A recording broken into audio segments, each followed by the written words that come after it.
wasiirka warshadaha mudane Shacay Maxamed Muuse oo kormeer ku mariyay warshadaha gobolka Gabiley oo ay weheliyaan gudoomiyaha golaha deegaanka Gabiley Aamin Cumar Cabdi iyo barasaabka gobolka Gabiley Mustafa Shiine ayaa maanta xariga ka jaray ballaarin iyo qalab casri ah oo lagu soo kordhiyay warshada biyaha sifaysa ee Tayo. Mulkiilaha warshadaasi Cali Ibrahim oo halkaasi ka hadlay ayaa waxa uu yiri warshada ku soo kordhiyay qayb waxaasina waa horumarka uu gobolku gaaray oo hore u socdo marka waxa lagu soo dhaweynayaa inaad si aad u furtaan oo dadkana ugu bushaaraysanaa inaad biyo laga xaqabtirayo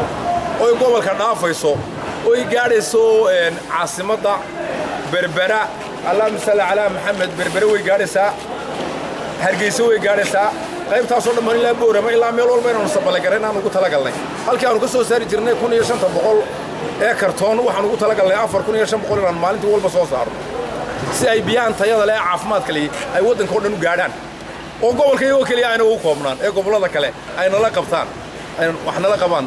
hadii la heeraa wasiirka warshadaha Soomaaliland maayarka Gabiley iyo barasaabka gobolka Gabiley ayaa bogaadiyay warshada Tayo isla markaasina u mahadnaqay mulkiilaha warshadaasi wuxuu wasiirku la kulmay warshada Tayo mineral water oo soo kordhisay ballaarin iyo adeeg cusub oo shirkadda soo kordhiyeen si ay u tayeeyaan iyaga ay soo saarayeen isla markaana u kordhiyeen intii badan maayarka yiri annagu haddaan maamul gobolka Nairobi baan u faraxsanahay maanta shirkadda ay joogno Tayo oo markaan runtii eegay qalabka yaalaayin qalab u kala sooraan karo oo tayadiisa aad u sareyso oo aaminsan inay biyo caafimaad qabaan dadkii ay maarka qiiminayaan sidaa awgeed waxaanu go'aan ku gaarnay inaanu xoogaal u noqono oo kuur galno waxyaabaha ay soo saarayaan warshadaheena dalka ka hawlgala iyagana u dhiirigelino dadkana u tusno inaynu leenahay warshadaynta leh maadaama oo dadkeennii lacagaha ay ku tartamayaan inay wadanka wax geliyaan dadka dibadaha ka soo dejinaya muxuu ahaa waxyaabaha noocan oo kala